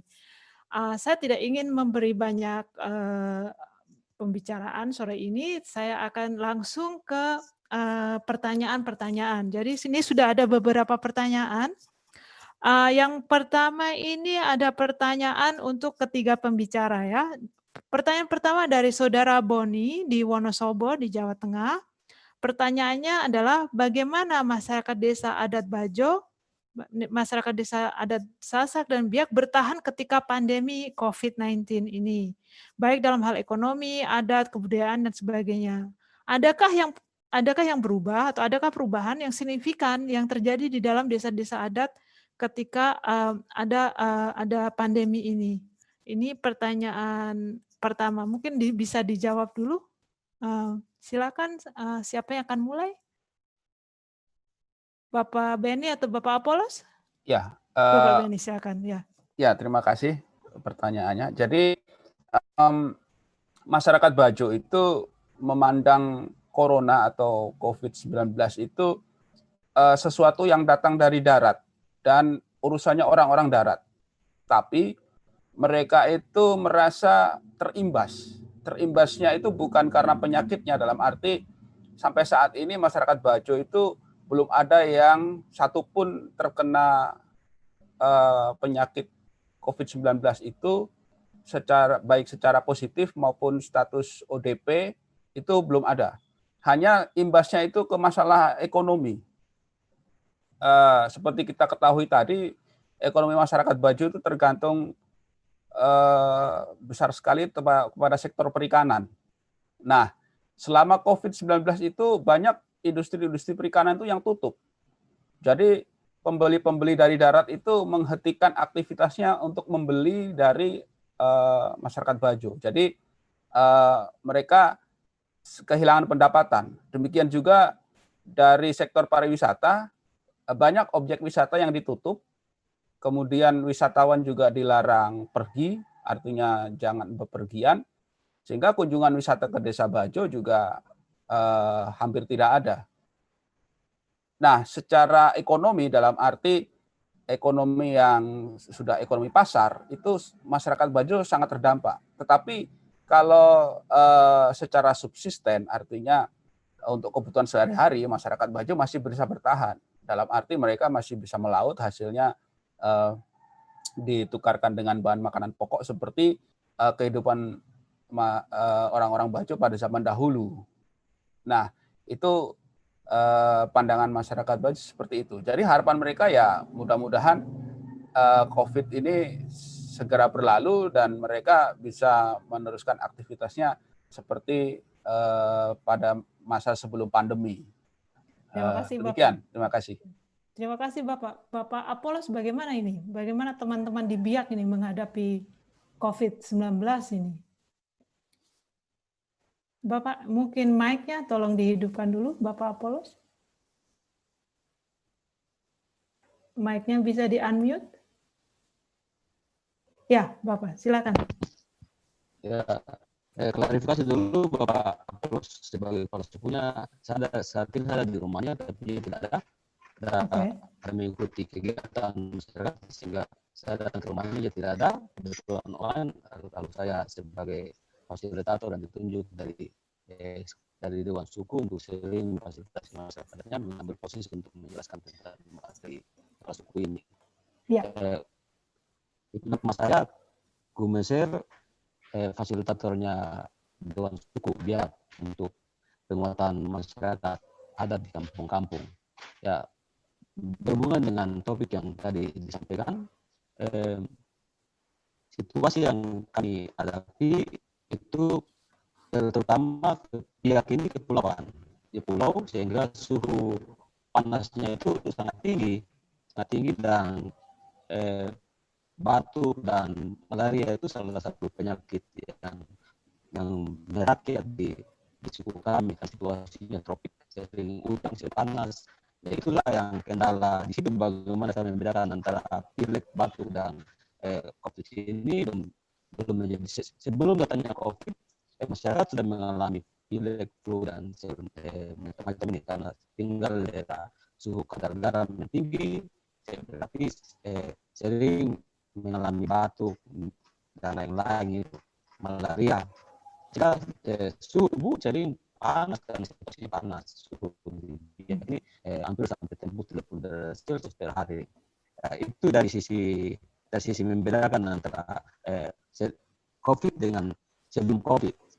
Tapi untuk menghadapi COVID ini, aktivitas yang dulu berhubungan dengan pasar itu yang mungkin teracam karena dengan blokade atau pembatasan ini masyarakat tidak melakukan jual beli, tapi masyarakat paling banyak melakukan aktivitas berkebun di lahan-lahan hak mereka itu kembali. Kalau kita turun di jalan sepanjang jalan ke kampung-kampung itu semua masyarakat banyak berbondong-bondong untuk pergi menggarap lahan-lahan mereka, sehingga menjadi satu fenomena terbaru untuk menjadi satu daerah wisata sekaligus berkreasi di hutan-hutan, berkebun sambil menghindari kerumunan dalam kota, suasana dalam kota sepi, tetapi di pinggir jalan-jalan menuju ke hutan-hutan itu banyak masyarakat yang melakukan aktivitas di hutan untuk berkebun.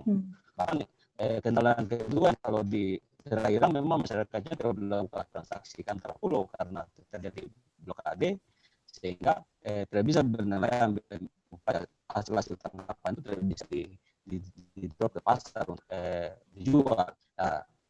Tapi aktivitas yang muncul dalam pandemi ini adalah banyak aktivitas masyarakat yang mancing sebagai hiburan untuk menghindari kebosanan di rumah, sehingga mereka sering mancing, dan itu sebagai ikon terbaru untuk dalam pandemi ini. Banyak yang pergi memancing sebagai tempat untuk menghindari kebosanan di dalam COVID ini.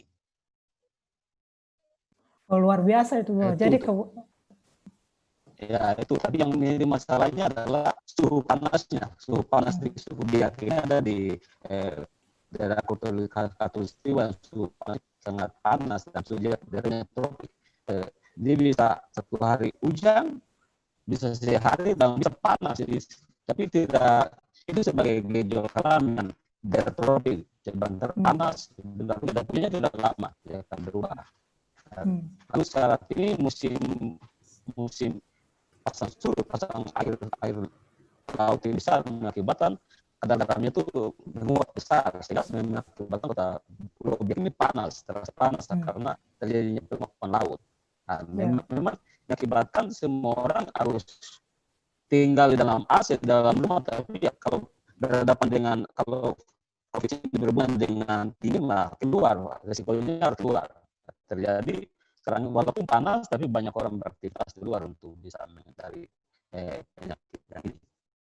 Itu menyangkut situasi dalam pandemi ini. Memang aktivitas yang menjadi ancaman adalah aktivitas jual belinya. Jual belinya tidak bisa berjalan normal tapi satu minggu ini bisa berjalan normal.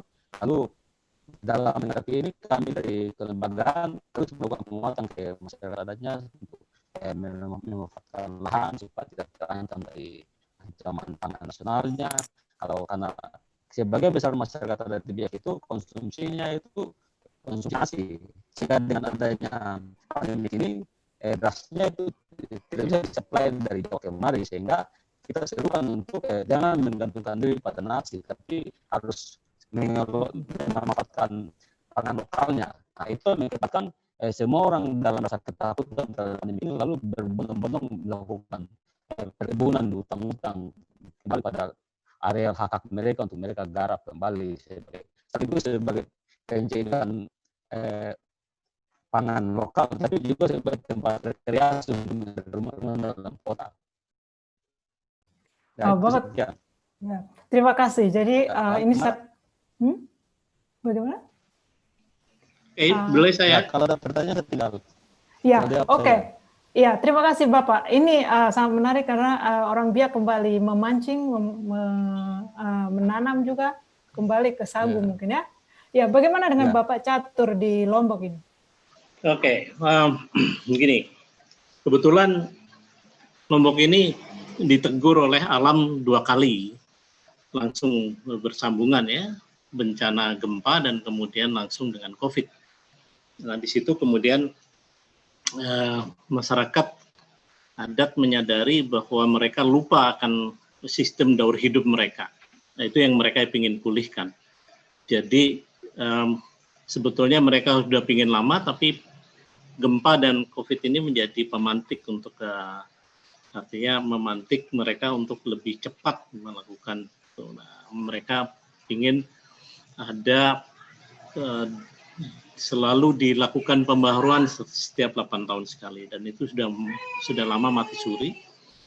Diharapkan sebetulnya tahun 2021, tapi nggak mungkin karena peranatannya masih harus dipenuhi karena itu. Tapi yang menarik sebetulnya awalnya sih mereka agak gegar dikit ya, tapi setelah itu ya biasa-biasa saja. Adat juga berlangsung begitu saja. Tapi yang menarik ketika sebagai orang luar, saya melihat bahwa inilah saatnya sebetulnya mengembalikan sistem kesehatan semesta yang dimiliki oleh masyarakat adat atau masyarakat Nusantara. Jadi sistem pengobatan semesta ini yang harusnya menjadi new normal. Karena kalau kemudian kembali kepada yang harus dengan farmasi dan sebagainya, mafia farmasi, maka kita sebenarnya tidak belajar apa-apa dari gempa maupun COVID ini. Yang berikutnya adalah selain sistem kesehatan semesta, ini juga sebenarnya berkaitan dengan institusi pangan. Jadi mulai masyarakat ini melihat ya kita harus kembali kepada sistem lama dengan tentu perbaikan modernisasi dan sebagainya, tetapi sistem lama itu adalah interkoneksi antar desa, lalu kemudian tidak tunggal dalam kebutuhan pangan. Jadi pangan mereka yang dulu sebetulnya sehari-hari makan sorghum, lalu diganti beras, kemudian ini menjadi mereka gagap lagi untuk, nah itu mereka kembali lagi ke sana. Dan yang juga tidak kalah penting adalah ketika mereka mau kembali ke sistem kesehatan semesta dan kedaulatan dan kemandirian pangan, maka mereka berhadapan adanya seperti yang saya katakan tadi, pengurangan atau pengambil alihan wilayah-wilayah ulayat yang sebenarnya dipergunakan untuk produktivitas. Nah, ini harus dikembalikan. Kembali ini bukan berarti lalu ketika melakukan pemetaan itu masyarakat tidak mau konflik, karena sebenarnya ya sudah yang diambil biarlah diambil nanti. Cuma kita melihatnya barangkali tidak dikembalikan dalam bentuk lain, ya, tapi dalam bentuk yang semula, mungkin bisa disubstitusi dalam bentuk lain. Dalam arti misalkan begini, kalau tanahnya diambil, ya digantilah pengelolaannya dengan pengelolaan hutan. Misalkan ya, kan sekarang ada KPH, nggak mungkin kita bertempur terus, tapi kasih mereka supaya bisa berdaulat dan mandiri. Dan itu diskusi dengan teman-teman di Dinas Kehutanan, sepertinya mereka oke dengan gagasan itu. Lalu kemudian ada bagaimana menanam gigir wilayah das yang di pinggir sungai supaya dia bisa menjadi bagian dari ketahanan pangan. Dan di laut mereka peranata mereka memang, jadi mereka ini di Lombok Utara di Bayan itu sebenarnya kementerian mereka itu ada 44 yang dipimpin oleh Menteri Koordinator Laut dan Menteri Koordinator Darat, Menteri Koordinator Spiritual yang sekaligus darat, dan Menteri Koordinator Laut sekaligus yang dunia nyata. Ada bisa dipersingkat sedikit? Bisa dipersingkat sedikit? Banyak pertanyaan. Iya. Oke. Saya kira tadi juga lebih panjang itu yang apa Pak Apollos itu panjang tadi. Kenapa setiap saya selalu dipotong ini? Moderator, tolong kalau bagi waktu jangan pilih kasih. Ya? Tidak Bapak. Ya. Ada lagi? Ya, saya kira sekarang ini sedang bagaimana masyarakat orang anak-anak muda kemudian mengembalikan budaya nilai-nilai yang sebenarnya bisa membuat mereka rileks dalam menghadapi COVID, tapi kemudian bisa produktif, yaitu budaya puruk-puruk ya. Jadi rileks tapi produktif. Lalu kemudian kebersamaan, gotong royong, siru, rileks dengan menertawakan COVID, jadi berjorak. Kalau kita lihat ke sana itu kalau masyarakat sudah melihat udah nggak ada itu COVID. Yang takut itu sebenarnya pemerintah sama orang-orang seperti kita ya. Nah, ini yang sebenarnya menarik untuk kemudian harusnya dia dielaborasi lebih jauh dan kemudian diungkit ke atas dan menjadikan bagian dari sistem tata pemerintahan yang ada. Minimal di desa, syukur kalau di tingkat kalau ini dilakukan bersama-sama di masyarakat adat, maka tidak mau pemerintah pusat juga harus mengadopsi sistem tata pemerintahan, sistem administrasi yang ada di masyarakat desa, masyarakat adat. Saya kira itu, makasih. Terima kasih Bapak. Ini ada 2 pertanyaan lagi untuk para pembicara. Yang pertama dari Bapak Heri di Lombok Utara, ini dari pemerintah. Beliau bertanya bahwa dia melihat bahwa ketiga komunitas adat ini memiliki benang merah, bahwa ketiga komunitas ini masih mempertahankan kehidupan keseharian bersama di dalam adat. Pertanyaannya, bagaimana menjaga agar beban budaya tidak menyebabkan pemiskinan secara sistematik, dan bagaimana menyiapkan komunitas adat justru menjadi sumber dari kombinasi antara globalisasi dan lokalisasi dan bukan menjadi sasaran atau objek dari globalisasi saja. Itu yang pertama. Jadi soal bagaimana adat ini masih bisa dipertahankan tanpa harus menyebabkan pemiskinan sistematik. Kedua, dari Bapak Iwan Dewantama, ini pertanyaan untuk para narasumber juga, bagaimana bentuk sinergi komunitas masyarakat adat dengan pemerintah? Tadi Bapak Catur sudah bicara juga tentang bagaimana sinergi antara komunitas masyarakat adat dengan pemerintah desa yang menjadi kepanjangan tangan pemerintah. Apakah komunitas masyarakat adat mendapatkan akses dana desa atau seperti apa ini bentuk kolaborasinya? Mungkin kalau mau Bapak Catur bisa melanjutkan tadi, Bapak elaborasi tentang kerjasama antara desa dan masyarakat adat. Silakan. Atau ada yang lain mau bicara dulu? Bapak Catur? Oke. Jadi, pertama, sinergi dengan pemerintah.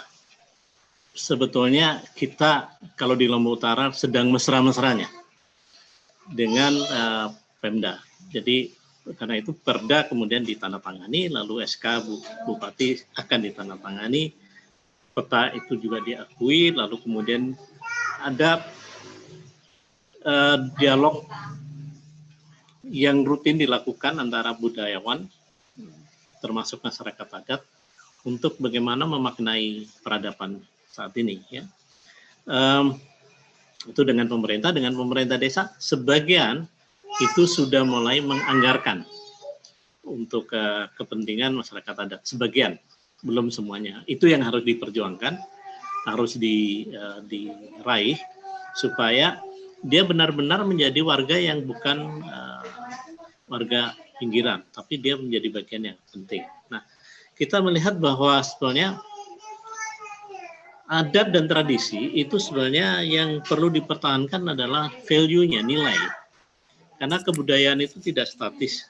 Kebudayaan itu harus maju dan berkemajuan.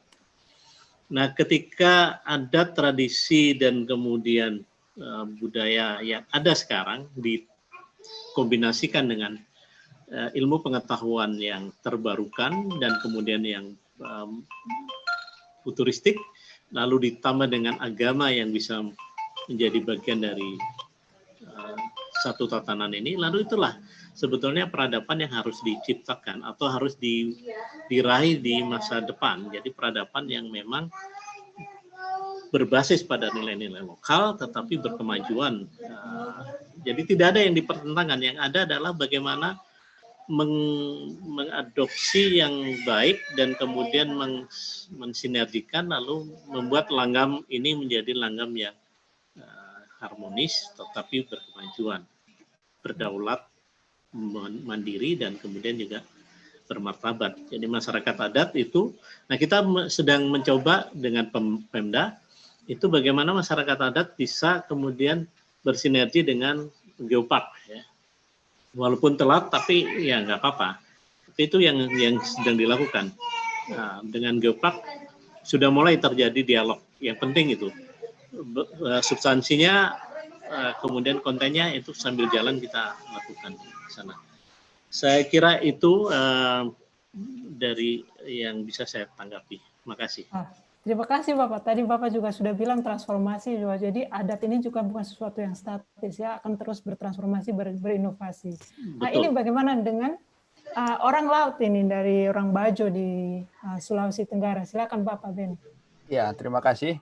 Ya, jadi di beberapa daerah, misalnya tadi kasus di Desa Bajo di Kabupaten Wakatobi, ketika Kabupaten Wakatobi itu sudah ditetapkan sebagai destinasi wisata unggulan, pemerintah Kabupaten Wakatobi ini merangkul seluruh elemen masyarakat, termasuk orang-orang Bajo. Nah, itulah tadi ada didirikan pusat informasi pariwisata di Desa Bajo.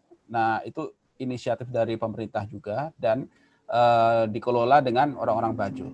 Nah, pemerintah juga memberikan edukasi bagaimana pariwisata itu membuat masyarakat Bajo menjadi sadar wisata karena wilayahnya akan dijadikan destinasi wisata unggulan dan juga dibangunkan infrastruktur seperti jembatan Pelangi tadi, kemudian Museum Bajo dan menjadikan Desa Bajo ini menjadi desa destinasi wisata. Artinya wisatawan diundang untuk datang ke Desa Bajo, disiapkan infrastrukturnya, disiapkan juga edukasi masyarakatnya, seperti itu.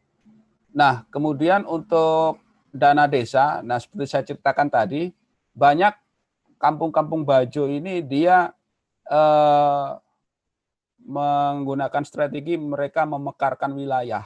Artinya yang dulu hanya satu kampung itu, satu desa, jadi 2, 3. Itu salah satu strategi untuk memperoleh dana desa. Dan memang dana desa itu mereka dapatkan. Dan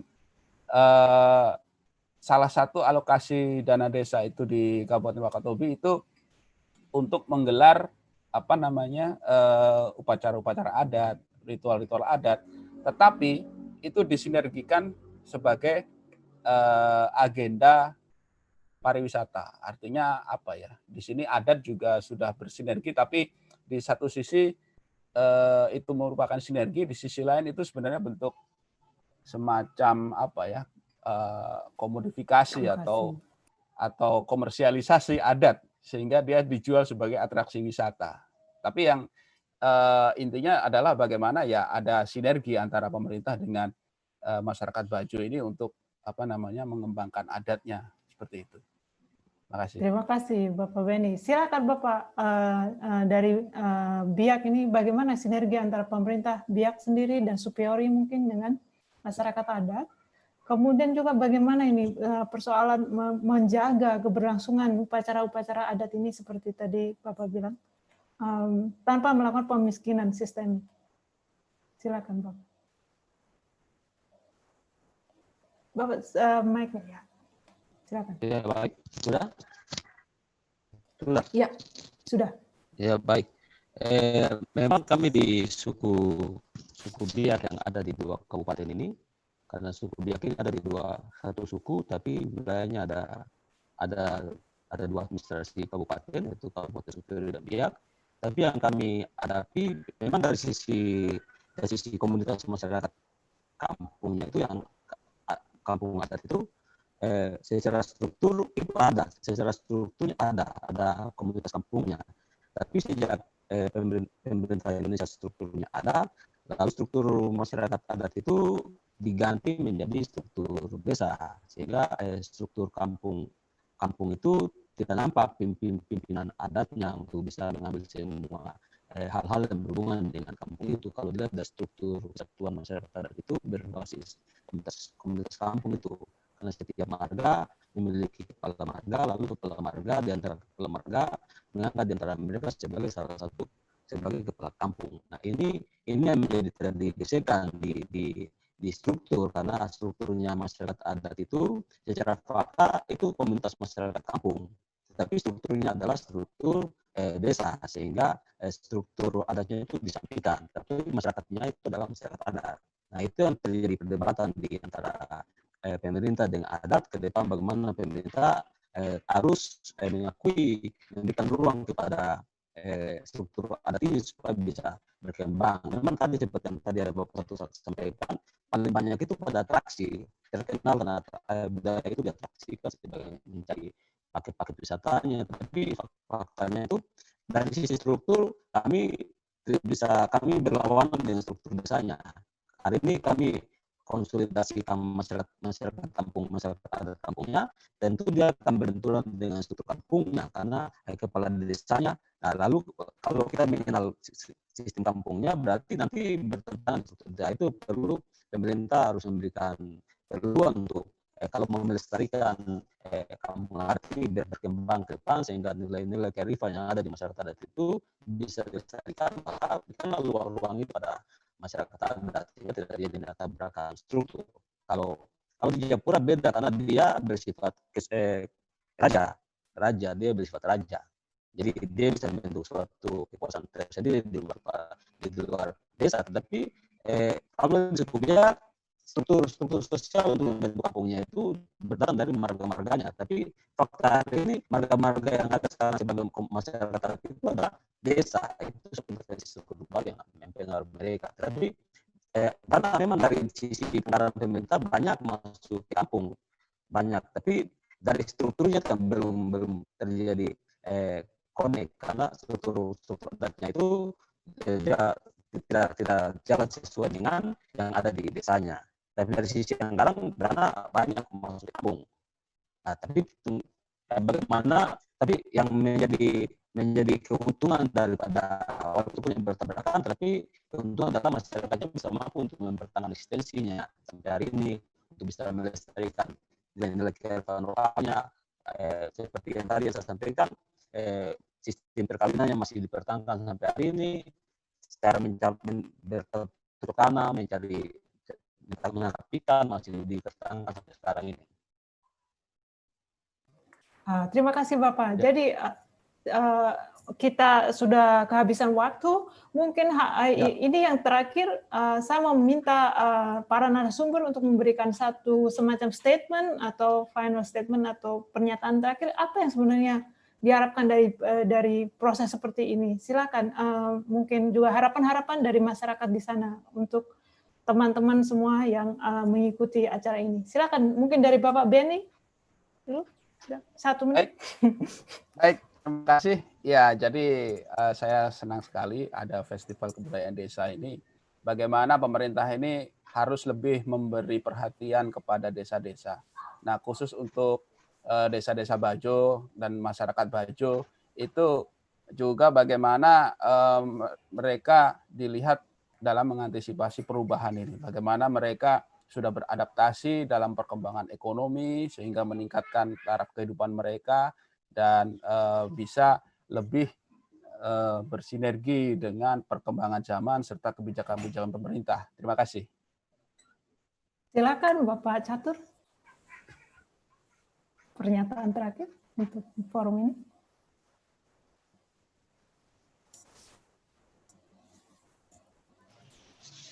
Oke, saya kira untung ada COVID ya, sehingga kita bisa ketemu di dunia maya dan mendiskusikan hal yang serius. Ini negara ini memang harus hadir untuk bagaimana menyelamatkan negara. Nah, keselamatan negara itu ada di masyarakat adat. Jadi kalau mau negara ini selamat dunia akhirat dan ke depan, maka dia harus bersama-sama masyarakat adat untuk memulihkan kembali daya lenting alamnya yang sudah rusak karena industri ekstraktif. Lalu juga kemudian dia harus mulai memulihkan pola produktivitas dan konsumsi yang lebih sehat, lebih berkeadilan ya. Jadi keadilan landscape ini harus dilakukan, landscape dan seascape ya. Dia harus diadilkan dan diseimbangkan dengan cultural landscape. Saya kira ini Dirjen Kebudayaan itu punya peran untuk ini, dan pendidikan secara umum juga harus melakukan itu.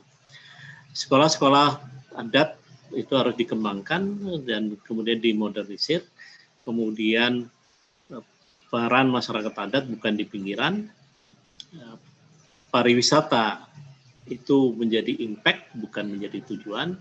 Ya, kalau kami lebih suka dengan wisata desa, bukan wisata desa adat, bukan desa adat, desa wisata adat.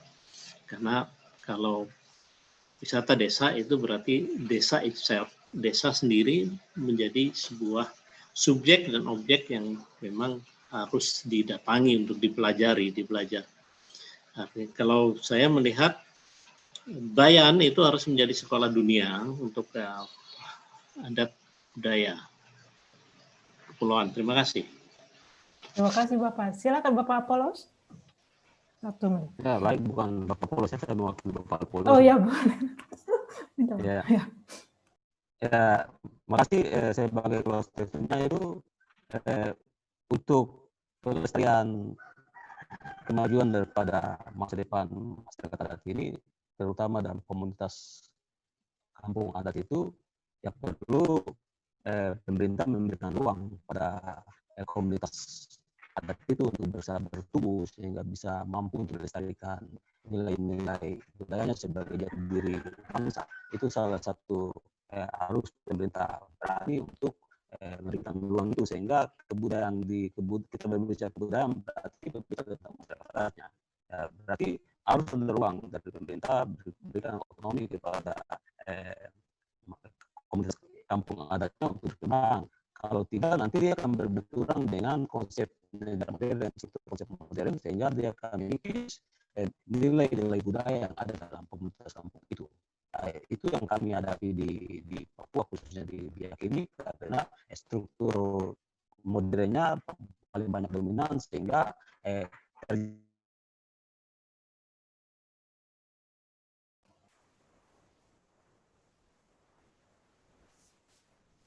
Halo, oke, Bapak, sepertinya ada gangguan, tapi saya ingin pengkisan nilai Halo? berbagai kampung-kampung supaya mereka bisa mampu untuk mempertahankan identitas mereka dan mencari formula untuk bagaimana mempertahankan masa depan mereka dalam komunitas adat kampung itu. Lalu bagaimana mereka bisa memanfaatkan pola adat mereka untuk melestarikan sumber daya alam mereka dan memanfaatkan sumber daya alam mereka demi pelestarian daripada adat dan alam itu. Terima kasih kepada para narasumber, terima kasih kepada para peserta, sobat festival semua. Sore ini sangat kita mendapatkan satu pelajaran yang sangat menarik. Saya ingin kembalikan ke MC, tapi sebelumnya salam budaya desa. Terima kasih. Baik, terima kasih sekali untuk moderator kita sore hari ini, Mbak Veronica Kusuma. Terima kasih sekali, sangat luar biasa sekali tentu saja obrolan kita di seri ke-8 Talkshow Festival Kebudayaan Desa-Desa Nusantara. Dan sebelum kita tutup bersama-sama, biar kita lebih semangat lagi juga tentu saja melepas atau melewati sesi talkshow dari seri-seri semuanya ini, seluruh narasumber dan juga moderator, kami mohon untuk nyalakan kamera, kita foto bersama terlebih dahulu ya. Baik. Ya, oke, sudah jelas semuanya, sudah nyala semuanya. Baik, baik, kita menuju ke kamera masing-masing. Jangan lupa untuk senyum, jangan lupa untuk senyum ya. Senyum ini untuk Indonesia, dari desa untuk Indonesia. Senyum kita berikan optimis ya. 1, 2, 3. Kita foto sekali lagi, Mungkin bisa juga direkam juga. Kita akan teriakkan bersama-sama salam budaya desa. Oke ya, salam budaya desa. Kita hitung bersama, 1, 2, 3. Salam budaya desa. Terima kasih sekali. Kita beri tepuk tangan untuk hari ini, untuk talk show ini. Terima kasih sekali lagi Mbak Vero untuk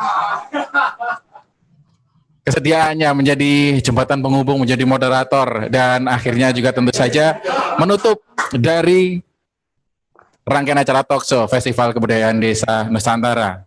Dan kita telah bersama-sama menuju banyak sekali desa-desa adat di seluruh Indonesia, di seluruh Nusantara.